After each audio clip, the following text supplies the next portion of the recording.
All right. Welcome everybody to our second weekly winter webinar series.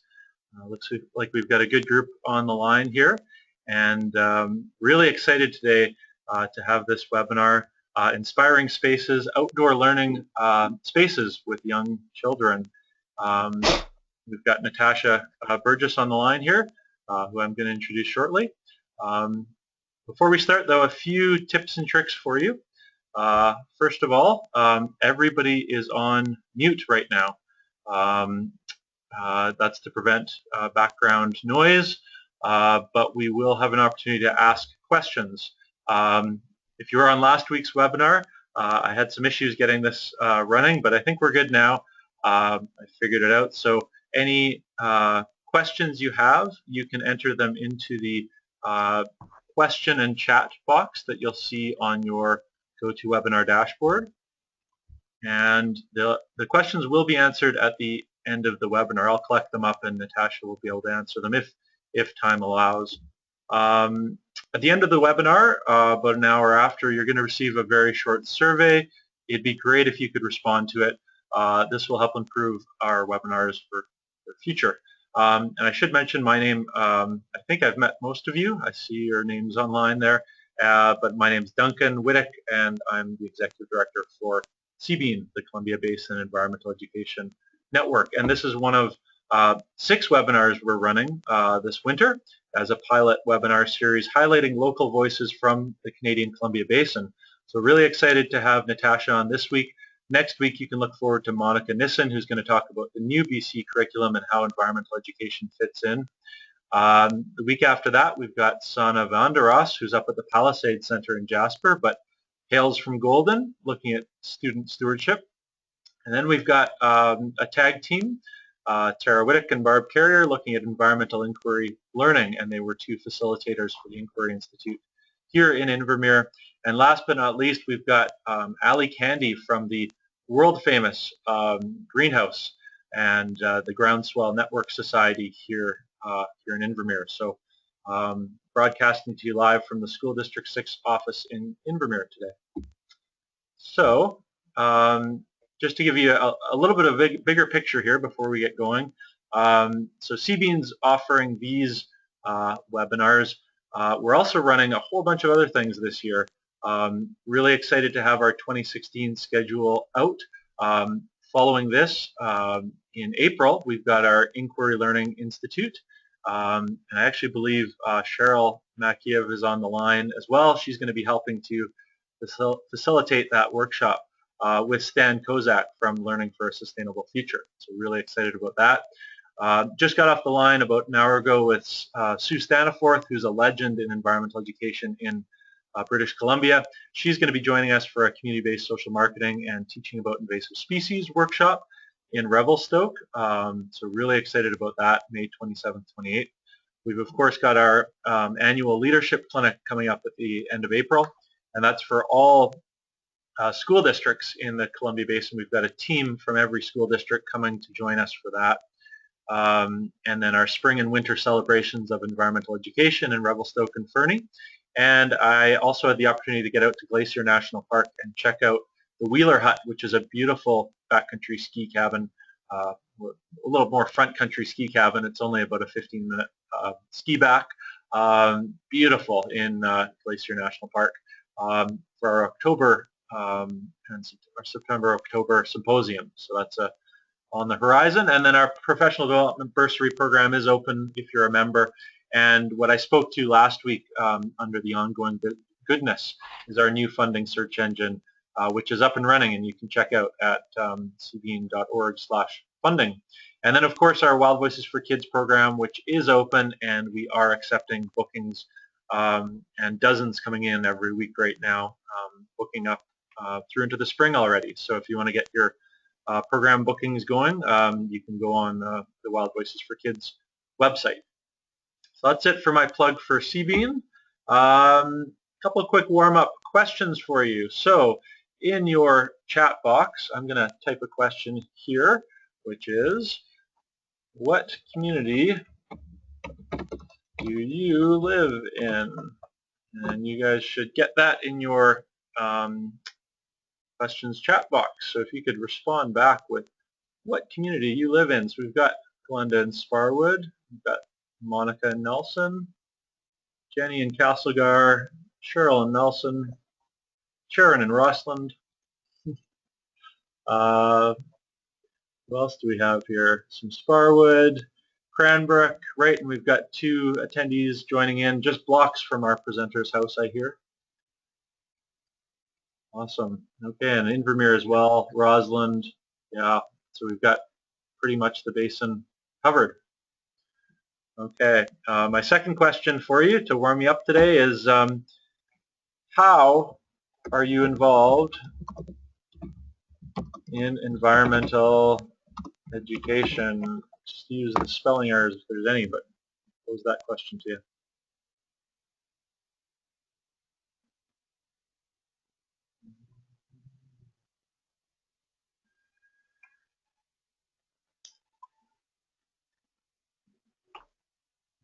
Okay. You want to respond back there? Yep. Oh, here we go. Elementary school teacher, Wild Safe BC. I think we've got a bunch of teachers on the line, building community gardens, wild site, early primary, kindergarten, great. So a nice diversity here of folks on the line, and Natasha is listening in, so she'll get to get a bit of a flavor for who her audience is. And no, unfortunately, Jen asked if you could see what other people type, but I'm just able to see that. But if you do have a question, send it to me as we go. If it's appropriate during the presentation, I can respond back to all, and I'll gather them up and pose them to Natasha at the end.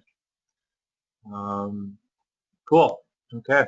So without further ado, very excited today to bring you Natasha Burgess. And Natasha is a kindergarten teacher at Marysville Elementary School who is really passionate about learning outdoors with her students. And for the past 2 years, she's been working on her Master's of Education and has focused her research efforts on the value of involving children in selecting inspiring outdoor spaces for learning. She's been researching this topic very intensely, and that's helped to increase her confidence and passion for outdoor learning, and she continues to seek out every opportunity to expand her understanding on this topic. So I'm going to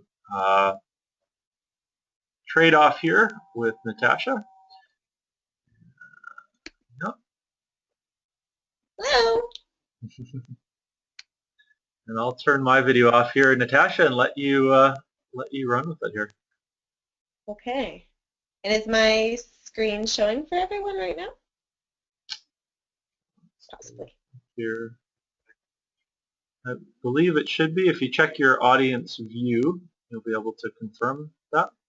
Or we could ask is, yeah, yes, lots of yeses and looks good. So I think you're safe to proceed. Okay, perfect. Well, thank you so much, everybody, for joining today. I know that it does cut into people's evenings, and I totally appreciate people coming on here. I also really appreciate the opportunity to share this information with you because I'm very passionate about it. And it just really helped me to go kind of relive some of those really magical moments I've had over the last few years by going through pictures and preparing information, going through notes and all that kind of thing to prepare for today. So I really appreciate that.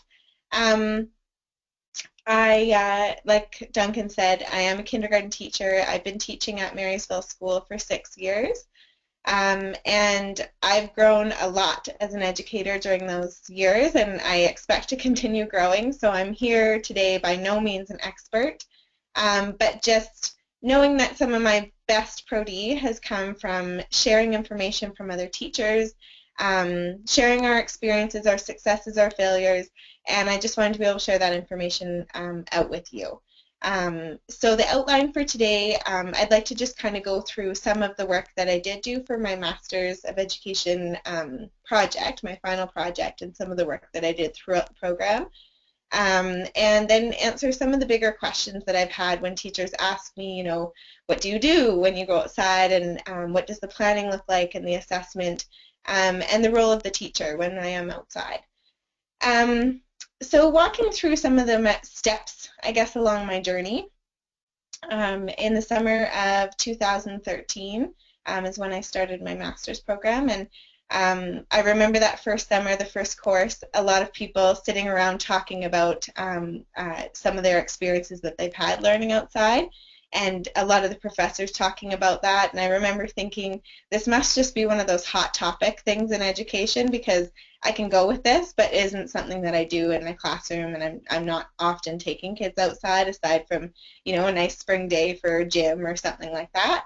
And then I took an eco-literacy in early childhood course in the fall, and I just found this major shift. So I was reading and having these discussions on the weekends and in the evenings, and then bringing this work into my classroom, and I just found all the questions that I had had about how to engage children at different levels, and how to help children who need help in different areas, and how to deal with the behaviors when those solutions that I have come up with don't work. All of these questions that I'd had answers all of a sudden, and I was able to use a lot of the information I read about and bring it right into my classroom, and I just found I was seeing kids in a different light. I was no longer taking kids and saying, okay, my planning starts from what they're not able to do yet and what I need to do next. And it shifted instead to what are they so passionate about, and how could I take that to the next step for them. So from here I joined CB and attended the Environmental Education Leadership Clinic in the spring. And I worked with my close colleague Sandra Beckett with our school district, supporting a collaborative grant for us to work on greening the curriculum programs, or a package. So we put together a program all around the kindergarten curriculum and how it can be taken outside in all areas of the curriculum. And it was kind of along this journey that I came across Rachel Carson and her sense of wonder. So when I looked at this document, I just found I really connected to it. So reading the words, a child's world is fresh and new and beautiful and full of wonder and excitement. And I thought, yes, like I really connect to that. And she goes on to say that for a lot of adults, that view and that wonder is dimmed as they get older. And if there is a fairy that watches over children, they should be granting them the wish that that wonder is never taken away for them, and it's it's indestructible. And she also goes on to say that for any child to have that wonder continue for them, that they have an adult to share that with them.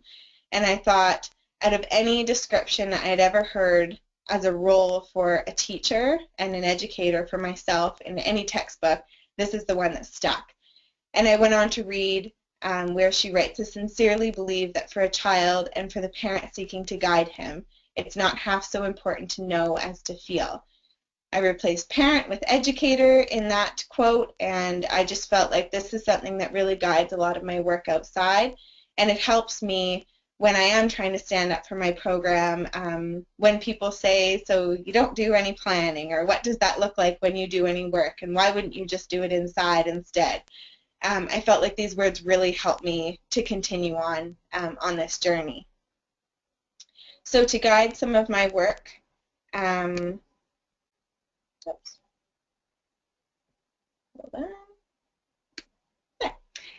guide my work when I was doing my master's degree, I wanted to ask the question how Canadian educators how they can involve young children's voices in the development of inspiring outdoor learning spaces. And to do this, I had a few guiding questions. So I wanted to look more at emergent curriculum. I wanted to look at the benefits of play in natural settings, whether there were benefits, and what's required for these outdoor learning experiences, and how educators can support children on this journey.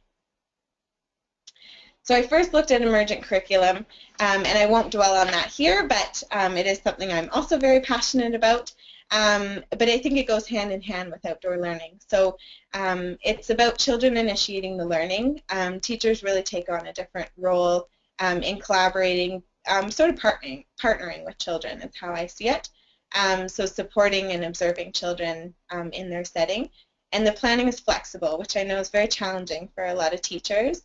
But it helps children see themselves as thinkers and innovators. And children really do develop a lot of independence and social competence from this experience. And from here, I looked at the benefits of play in natural settings. And of course, there's so many advantages. But among the many benefits, what I was looking for mostly was the hands-on, minds-on learning for children. I wanted children to have choice, and I wanted it to be developmentally appropriate. I wanted it to improve physical health. I know that screen time really has increased for all people, but certainly children. And reading studies that would show that even increasing children's time outdoors by 1 hour, the benefits that it had on their physical health, those kind of things really stuck with me. And then reducing the symptoms related to ADHD. And I will touch on that again, but teachers have talked to me a lot about how they don't take their kids out because they don't trust how they would be able to behave, or that there would be a lot of behavior issues there. And I've honestly seen the opposite. I've seen the calming effects of nature, as I'm sure many of us have experienced as adults.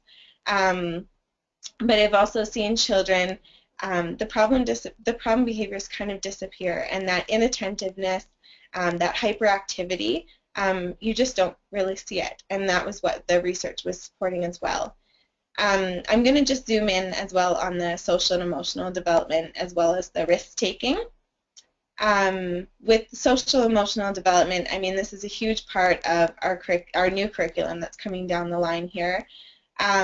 But the collaboration, the teamwork that I see outside, and that ability for children to make their own groupings, what works for them. So I very rarely ever put children into groupings, but they work in their groupings, and they make their large groups or small groups, or they decide to go off on their own, and then they might come back to the group, or they might be working in a group and decide to stem off on their own. The problem solving, and I think that confidence that comes from validation. We all want to be validated, but children knowing that my idea for what I wanted to do out here was so good that you said we could do that while we're out here. I think that's really important for children. The ability to take risks and that determination that comes with wanting to achieve something, and the reduction of stress and anxiety. And I think we know the children are coming into our schools with stress and anxiety, and we need to find ways to reduce that for children.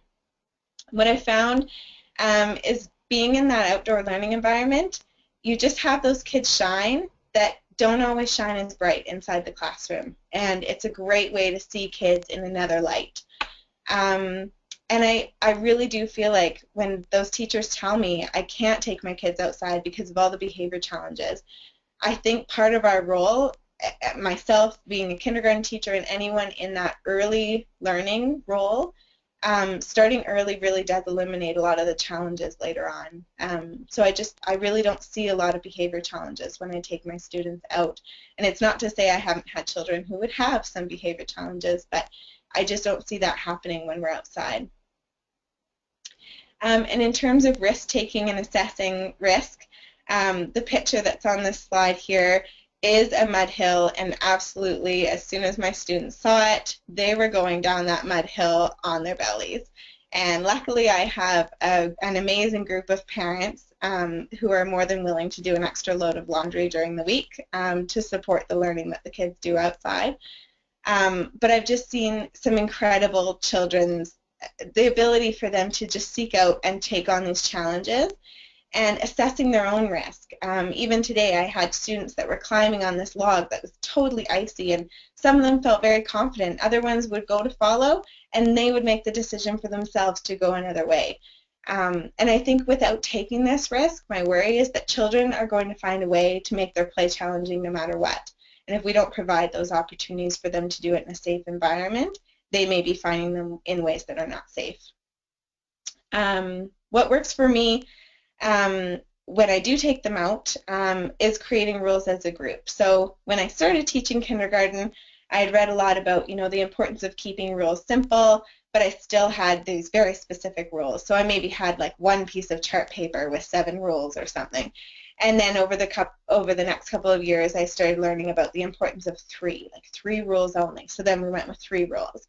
And then in the last couple of years, I just realized the rules can't come from me. We have to create them as a group. So in the beginning of the year, we talk a lot about what we need as people and what we need in our classroom. And ultimately, it's come down to respect. And the kids understand we basically just have that one rule. It's just respect. So we respect each other, we respect ourselves, and we respect the environment. And each issue that comes up outside, it happens to stem back to that. So that's where we've kind of come from with that. And I know in our school district, in SD6, they've been doing a book club around choice words, Peter Johnson's book. And so with the language is such a powerful tool. And so instead of saying be careful, be careful, be careful, which is what I found myself doing in the beginning, I now talk a lot in September about the words alert and aware and what that looks like. And it's not that I'm always calling it out either, but they just understand when I say be aware of where you are or be alert about your surroundings. They understand that more than be careful, I have found. So I don't end up saying be careful at all. These here are posters that you can find on one of the websites that I'll give you just at the end of the presentation here. But I've just found that they're really simple, pleasant ways of sharing what you're doing when you're outside, either to your colleagues or to parents. And I've posted them up outside my classroom as well. And I've given them to parents at the beginning of the year and certainly can discuss that with people if they have more questions. And in terms of what's required for optimal outdoor experiences, when I first started out, I thought, there's a lot of things I can't do because I don't have all of these resources at our school, or we don't have an outdoor classroom, and I'll speak to that a little bit more later on. But the research that I did, and I looked at a lot of articles for this because I was really curious, and the research basically shows that proximity and frequency are the most important for the space outside. So children need to be exposed as much as possible in as many forms as possible. And the natural settings are the most advantageous, but that's not to say if you don't have a great natural space that you shouldn't be taking kids outside. The research certainly is overwhelmingly supportive of regular experiences over the once-in-a-while field trip to take kids outside. Duration, availability of engaging materials, which I'll speak to, and an invested adult are very important and play an important part. And the weather-appropriate clothing. I was the kid who did not like being outside when I was a child, and I think a lot of that had to do with just being uncomfortable. So I really make sure that kids now do have appropriate clothing. I talk to parents a lot at the beginning of September about what they're going to need to be successful outside and what success looks like in kindergarten for clothing. But I've also collected a lot of materials that I keep at school so that I have extra clothing in case children come unprepared for being outside. So I don't want that to stop us from going out. And in terms of what educators can do to support children for playing outside and planning for this play, obviously, as we all know, that enthusiastic partner for learning is so important. But I think more than anything, I've really come to attach myself with this idea of flexibility and being comfortable with uncertainty. There are so many times that I've gone out with some plan and children find something else that interests them and they're so engaged. And if I were to take them and try my idea over what they're engaged in, I'd never have that same result and that same investment in their learning and the interest in their learning. So I think just that comfortability with just being okay that it's not going to be certain what you're going to be doing, and being responsive and fluid. And I think just working more as a partner, so sharing information, mentoring, supporting, and organizing their information, the resources that they're using there as well.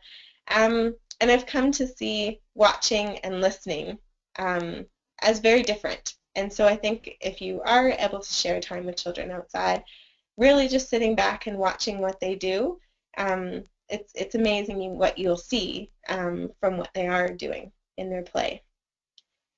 And I also wanted to share, this is just a picture that I found in the last few weeks that sometimes I need the reminder still that it's a good idea to still take kids outside rather than forcing a lot of writing and reading early on. And it's not to say I don't do it. I do, but I think the connections that we've had outside have helped us create some of the best we've had. And my students this year are really connecting to a lot of writing about their natural environment. And I think it's because they have experienced it and they continue to experience it. I also know that for a lot of teachers, the idea of having a second person or a second staff, a second adult outside with them is very important. And so I just wanted to say, that there are a lot of people within the school and within the community. There's community members who'd be more than happy to join you on those experiences, parents and family members if you're able to get them in, Aboriginal support workers or special education assistants. Even having a buddy class I know works for a lot of people, whether it's a class that's the same age of students or an older class or a younger class. And even being able to have high school students who are doing work experience. These are all, great opportunities to get somebody else involved in your experience as well. And in terms of the research that I did for my master's project, I just found, in doing all of this research and reading, I found involving children, period, in any kind of research is limited, but certainly involving them in assessing their outdoor environments was limited. So with my kindergarten students, I wanted to explore where they would choose to learn and what makes those places an ideal learning environment for them. So I used Alison Clark's mosaic approach that she created. So she worked with 3 to 5-year-olds in England, and obviously, as many people working with young children would know, a survey or some, questionnaire, something that is a typical research method, wouldn't work with 3 to 5-year-olds. And so she needed to come up with other ways to research with them, and she found that photography, a mixed blend of photography and interviews, bookmaking and tours and conversations, these things all kind of came together as the mosaic to create the vision of what the children, what they were trying to convey in their meaning, and gave them lots of different voices. And so I wanted to do that as well. So with my students, I allowed a lot of free exploration in the beginning, and I just wanted to watch what they were doing. So lots of just free play, lots of provision of small materials when required or when requested. And I just found that extra time, we took time to turn over rocks. We took time to look in holes. And holes, they can occupy a lot of time. So, the hole that you see on the right, top right corner, we looked at this hole for about an hour. Overall, they were just really interested in what might be in there and what might live there, and building with sticks. These things all do take time, and I think that's the great value in that unplanned, unstructured time that is so important for children and their learning. It just really links the movement and exploration and connection to the land that children really need. And I am certainly not going to claim any status over adventure packs, but Sandra Beckett, who works as a kindergarten teacher in Golden, had given me the idea of using outdoor adventure packs with children. So these are just backpacks that have a few simple tools inside of them. And I just put a link on the slide that you can copy and save for later if you'd like, just to a Google Docs outlining the materials that I use for an adventure pack, and suggested items that you might put into an adventure pack that are not in mine. And they use these tools often, and very rarely am I ever telling them how they have to use these tools, but they're there for them if they want them, and they use them when they want them, how they want them. And sometimes they don't use them, and that's okay too, but they have the resources there if they want to use them. I then had children explore the connections that they made to their outdoor learning environment. So I had children look at pictures that I printed of them in those learning environments, and I had them explore the places that they enjoyed most that were in the pictures. I also had them make connections. So when we were out in nature, and after looking at those pictures, they came back to do drawings of their favorite places outside. And these drawings really spoke to the spaces that were important to them, and the sizing of different places, different items in their picture really spoke to what was most important to them in the picture, in their learning environment, sorry. And we used, just a kid-friendly way of voting for the children. So we used acorns and seeds for them. They each had two for them to place on the spots that they thought were their favorite places in nature to go and explore. And it was really eye-opening to me because some of the places were not even places that we really explored all that often.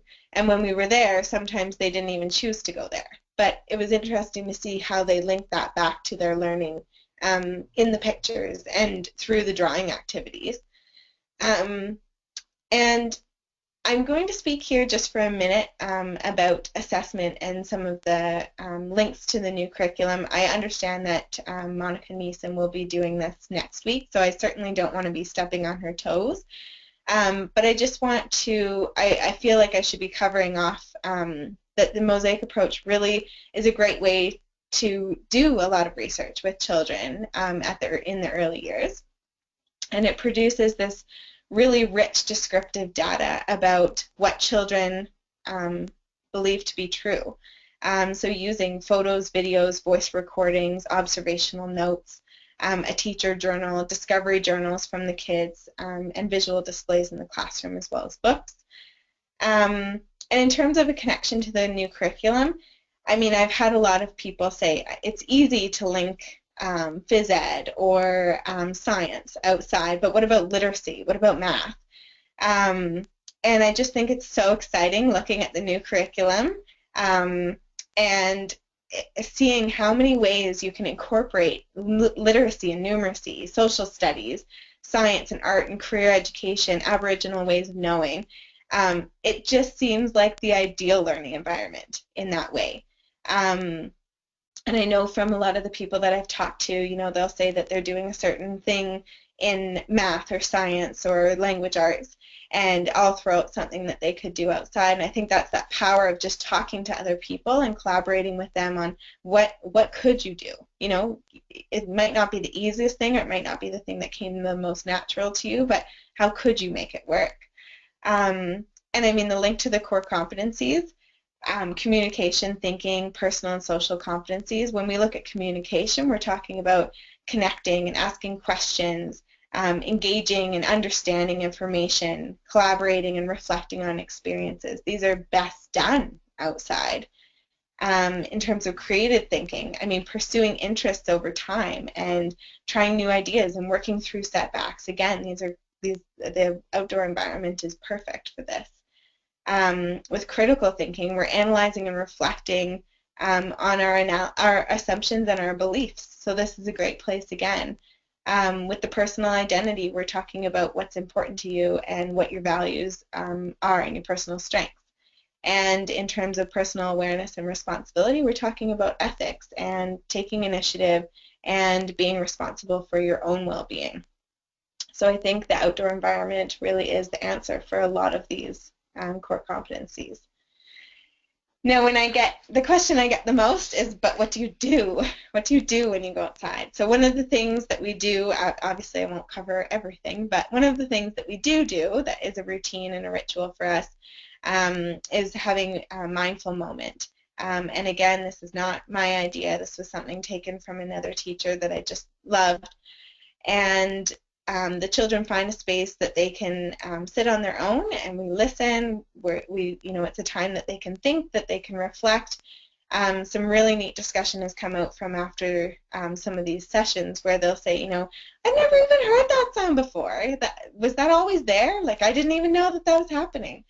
And so it's a great opportunity for really powerful thinking. And as you'll see in the picture on the right, the bottom right, sometimes the children just go and do this on their own. So they just go and take a mindful moment. And we do that in the classroom and outside. Our school grounds, we are very lucky. We do have a garden at our school, and so the fall is a great opportunity for us to harvest anything that has been planted in the spring. And the rest of the year is just a great opportunity for us to dig in dirt and find out what's in there. Um, and these little artists that I get to work with every day, they're so inspired by the outdoor learning environment. And so the art that they create in this space is incredible. And we will take art out all throughout the year and have the opportunity to create that out in nature. These kids are also really amazing architects and engineers, and they love to create. They work together so well to create some amazing structures. And you know, when I have shared some of the spaces that we have on our school grounds, we have an area that we can make forts just off of our school grounds. We have a garden. We have a beautiful big learning tree in the front of our school. And so some people say, but my school grounds we don't have any of that. And I understand that that can be a challenge. I understand in the beginning when I started taking kids out, I just thought, oh, I really want one of those great outdoor learning spaces, or I'd love one of these natural playscapes. And while an outdoor learning environment or outdoor classroom is a great opportunity for children to learn, it's not a complete fix. And I think sometimes we attach ourselves to the idea that if we just had this one thing, we could certainly do it. And I think the key right now is to just find ways right now, you know, tomorrow, to start in and make little changes. And for me, the perfect example of that, just really taking advantage of what you have in your space is our rainbow tree. So the rainbow tree is down in the bottom right corner. And this is a tree that the students found on a walk that we did in September in the community. And so we revisited this tree many times, and this single tree inspired the most beautiful artwork, stories, and role play about its growth. It inspired structures to be built and questions about counting and estimating how many leaves do you think are going to be red, yellow, and green the next time we go. Predicting how many leaves do you think are going to be left the next time we come. And most importantly, I think, is these children are so emotionally invested in that tree now. They were devastated. Many of them were devastated when we walked by the first day in the winter and there was no leaves on that tree. And they were so upset that their tree was dead. And I stood back and it took some of the other kids talking to them about what actually happens for this tree and what will happen in the spring, and that this tree will come back and they will have leaves again. We'll be able to go back and see it as it starts to grow again. Changing my approach instead of jumping in and wanting to answer the questions, and standing back and asking, why do you think that? Or tell me more about that, has just taught me that these kids will teach each other so much more than I think we can teach them ourselves. And this just comes from one tree. And I mean, some of the learning that has come from some of the other spaces that are just really minute spots. So I think everybody has some of these magical spots around their school grounds. I really truly believe that putting the relationship first is important. I think that children need to know that there's people there to support them and to learn with them as a partner.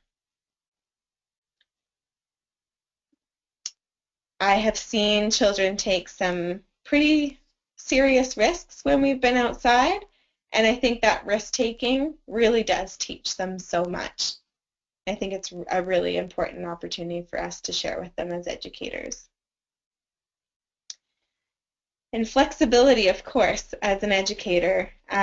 Sometimes, we all know this, sometimes the best laid plans go sideways, and sometimes when we have had no plan, we get the best learning.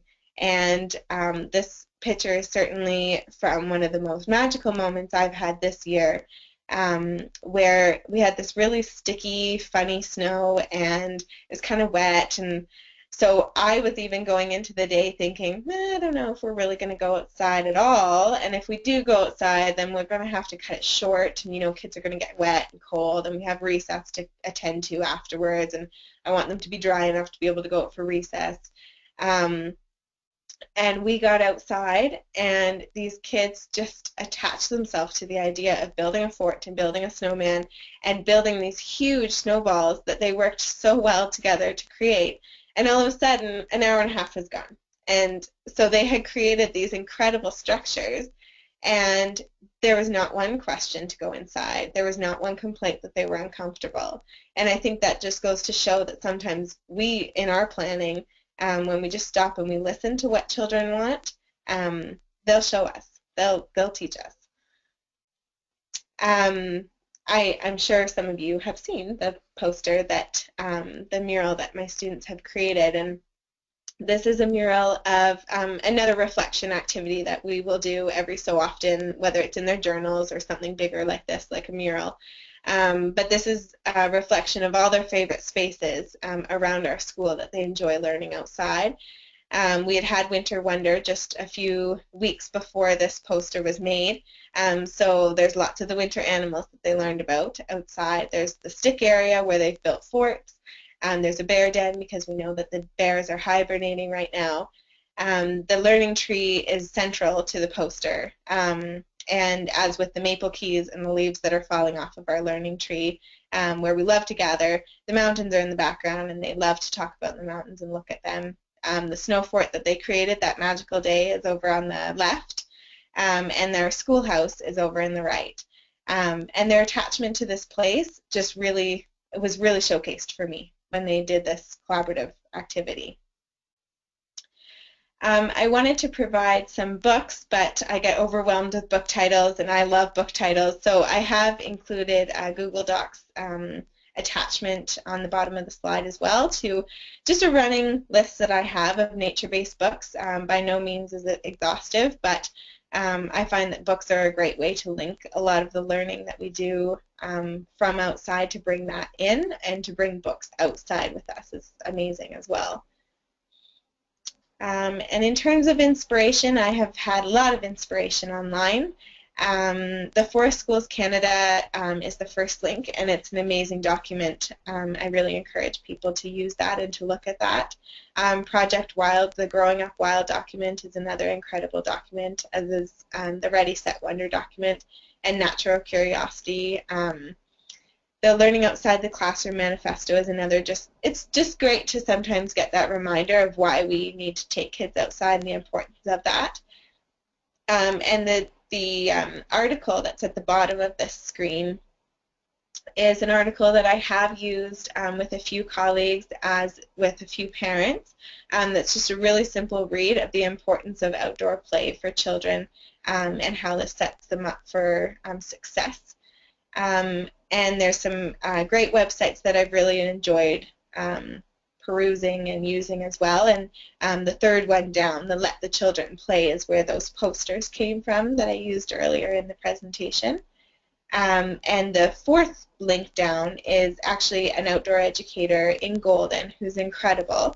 And she has really great information on her blog. I guess I just want to leave you with a few key takeaways. So I really hope that out of anything that you would take from this is that you are okay with trusting the process, knowing that it might not go the way that you think it's supposed to, but that it's okay to still go along with what the kids are doing, and no matter what, they're still learning something. I think this new curriculum and a lot of what's being discussed right now is that we can slow down, we can take the time for children, and exploration, questioning, connections, and reflections, this is where it's at. This is what we need to be focusing on. Starting small, we're not going to jump in tomorrow and do everything. Listening and observing carefully, just being able to sit back and really listen to what children are saying and see them as people who are very successful and know what they want. And sharing the learning with other people. Even within my building, I have people to share with, but I'm often sharing with people via email or through blogs, or sharing with people in other schools, and I think that has been some of the best learning I've had. And identifying some of those barriers. We did an inquiry workshop in October, and I think my takeaway from that was those yeah buts. You know, it's easy for us to come up with the yeah buts, but we need to seek solutions for those. And I think, again, the best way for you to find those solutions is talking to other people. So thank you very much for sharing this time with me. I really appreciate you coming online, and obviously your interest in this really showcases that this is important to a lot of people here, and I really appreciate you being here. Thank you. Awesome. Thanks so much, Natasha. And I know it's challenging to present when you can't see anybody else in the room, so you did a fantastic job. And I know I'm really, really inspired. And I've been sharing out some of the links there, but we will share out after, and we'll also be able to share out a copy of the presentation with folks. So, but maybe we'll take a few minutes here if you're okay with it, Natasha, still to take a few questions. Yeah. So if you want to, if people have questions, if you want to type them into your box there, we've got. I don't know if you can see these, probably not, but we've got just like you're amazing, Natasha, and just great to hear your story. Um, I'll see if anybody has any specific questions.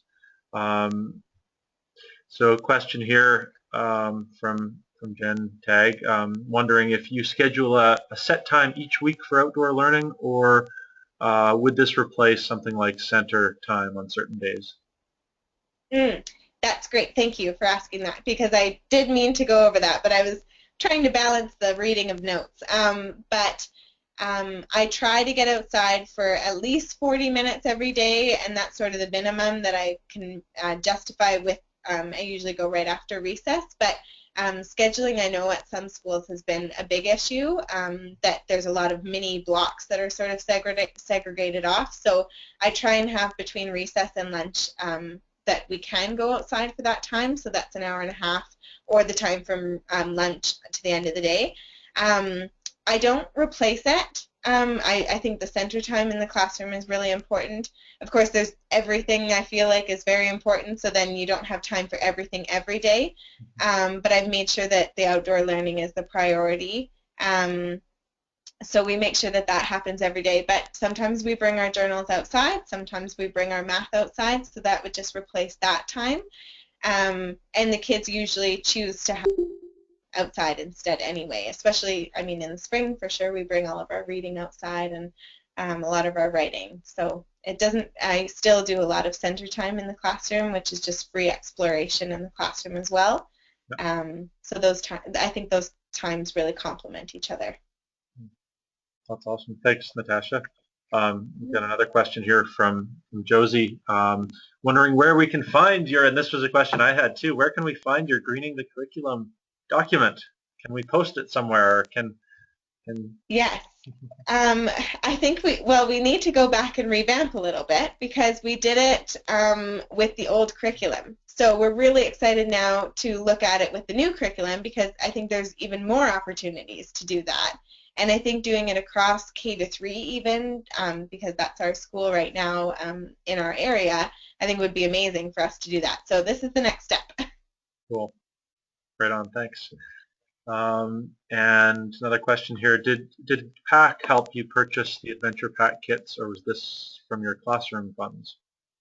No. So what I did was the backpacks were sort of something that I wasn't sure how to get my hands on in the beginning, but I don't know about other school boards, but I know that ours, for whatever reason, almost all the schools in our district had these piles of backpacks that were donated to the schools as part of the like an initiative to make sure that all kids have backpacks at the beginning of the year. So they were filled with like rulers and pencils and pencil crayons and paper, that kind of thing. So I just used those. The backpacks were sitting in our school empty and just taking up space, so I used those backpacks. And then in terms of like the sit cushions, I just took yoga mats and cut them into 8. So I just used a few. I did purchase those out of my classroom budget. Most other things were able to be purchased through kindergarten supplies, like the parents were more than willing to have their supply money used for the backpacks instead of pencil crayons for the backpacks rather than pencil crayons for the classroom, because I was able to keep some of those from previous years.